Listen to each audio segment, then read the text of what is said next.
So today we're going to see about educational development of independent India. So we have seen that curriculum, education, and then role of Christian missionary, modern system of education. Yeah. So now educational development of independent India. So the new epoch-making era in the history of education was ushered with the attainment of independence in 1947. It brought a new hope, a new vision, a new future for the Indians. In 1948, Dr. Radhakrishnan Commission was appointed to present a report on university education. In pursuance of the Commission's recommendation, University Grants Commission was constituted to determine the standard of higher education. One of the most important events that have taken place in the field of secondary education was the appointment of the secondary education. Okay, so independence in 1947. Yeah, that time the new era, said in a new era in the history of independent Indian education. So that Indian education brought a one new hope, and a new future, and a new vision for Indians. Okay, so after getting independence, that independent Indian education which brought in new hope, new vision, and a new future for Indians. So the Dr. Radhakrishnan Education Committee was appointed in 1948. Okay, so one committee, that committee name called as Radhakrishnan Education Committee, was appointed in 1948. Okay, 19 to prepare. Why they appointed? To prepare a report on university education. To prepare a report on university education. So the University Grants Committee was set up to determine the quality of higher education. Okay, so following the recommendation of the Board of Education. So the university grants accepted. So the university presence committee was set up to determine the quality of higher education. What are qualities are there in the higher education following the recommendation of the Board of Education. So it suggested a new organizational methods in education. So that committee suggested one new method, one new organizational method in the education, and also improvements in the quality curriculum. Also they suggest what were the improvements you need, so we need. So also they present so improvement in the quality curriculum, teaching methods of the textbooks. So after that, recommended free and compulsory primary education for all children. So after that, that committee recommended that important, okay, that government rep Kotari, yeah, DS Kotari was ship of DS Kotari, yeah, that committee recommended the free and compulsory primary education. Free and compulsory primary education for all children up to the age 14. Okay, so the committee recommended free and compulsory primary education up to age 14. And also they give the uniform education system for all the students and also across the country. So a uniform education system, which means what, எல்லாருக்கும் same types, ஒரே மாதிரியான கல்வி, ஒரே மாதிரியான education. Okay, so a uniform education system across the country. National policy on education. The first national education policy of 1968 marked a significant step in the history of education in post-independent India. It aimed to promote national progress, a sense of common citizenship and culture, and no strengthen national integration. In 1986, the Government of India introduced a new education policy. The aim of new education policy was to transfer a static society into a vibrant one with a commitment to development and change. It emphasized on equal opportunities for marginalized sections of the country and the removal of disparity through scholarships, adult education, and open university, especially for rural India. So the first national education policy of 1968, after independence, they marked one significant milestone, one very important history, created important history, significant milestone in the history of Indian education. Okay, the first national education policy after independence that marked a one significant milestone in the history of Indian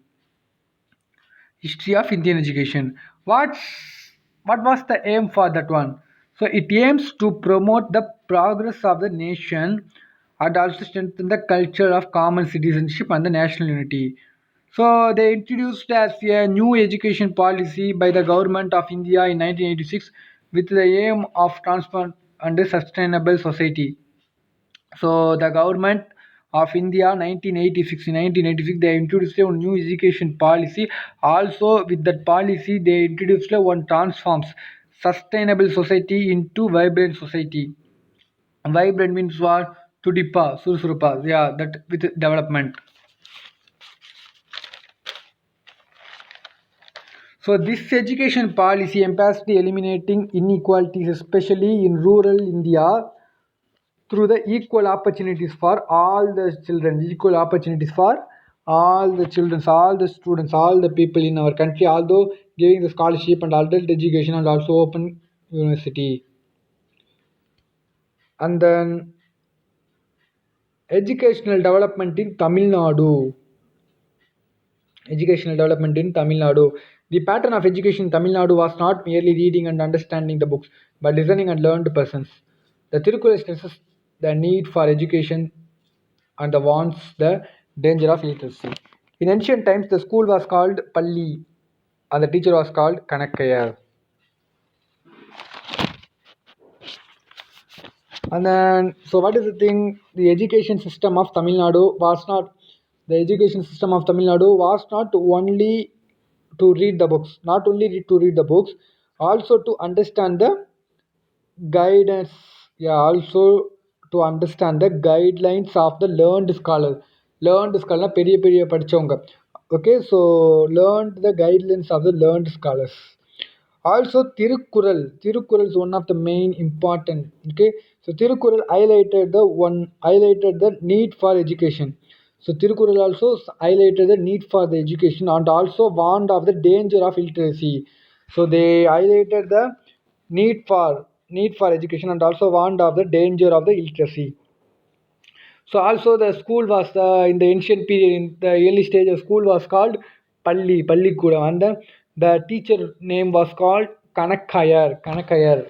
Okay, so and then the Chola comes in to develop Tamil literature, and then Yusan Tisank gives a graphic picture about the Kanji Buddhist Center. Okay, and then yeah, and then so many people comes to develop the education in India. The Pandya king's pattern is a Sanskrit. Yeah, so Pandya king's pattern is a Sanskrit in an influence way. Oh, and then modern period. Education since independence. Education since independence. Independence. Tamil Nadu education. Okay, education in Tamil Nadu since independence. So free education at the secondary level was introduced in 1964 to 65. The Gandhigram Rural College was established. So what are the things in the education since independence? So in 1964 to 65, free education. What free education was introduced at the secondary level school. At the secondary level school. Okay. So in 1964 to 65, free education was introduced at the secondary level school.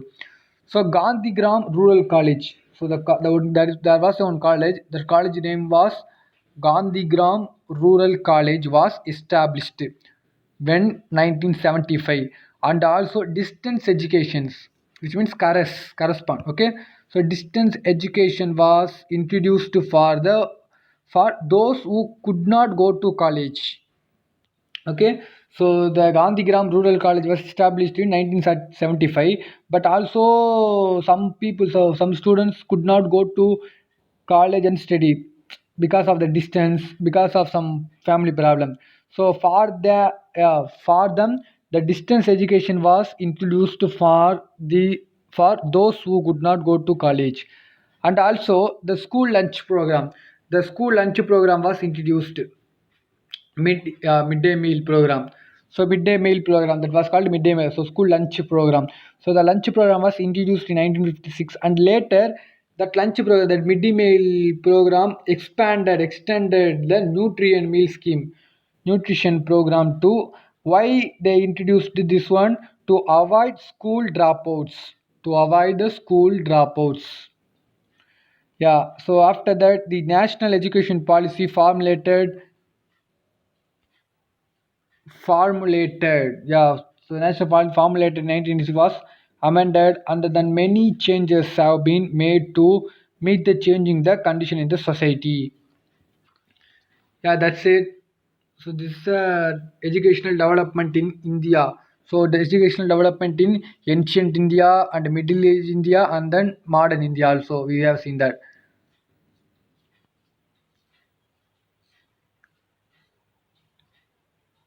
Yeah, that's it. Okay. So Eastern. So look at that monasteries, a building in which monks live in and worship. Monasteries, a building in which monks live and worship. Illumination, lightning. Madrasa, Islamic religious institution. Oriental, Eastern. Anglist, specialist in English linguistics. Dissemination, dispersing. Yeah, and then check it. So this is the education since independence.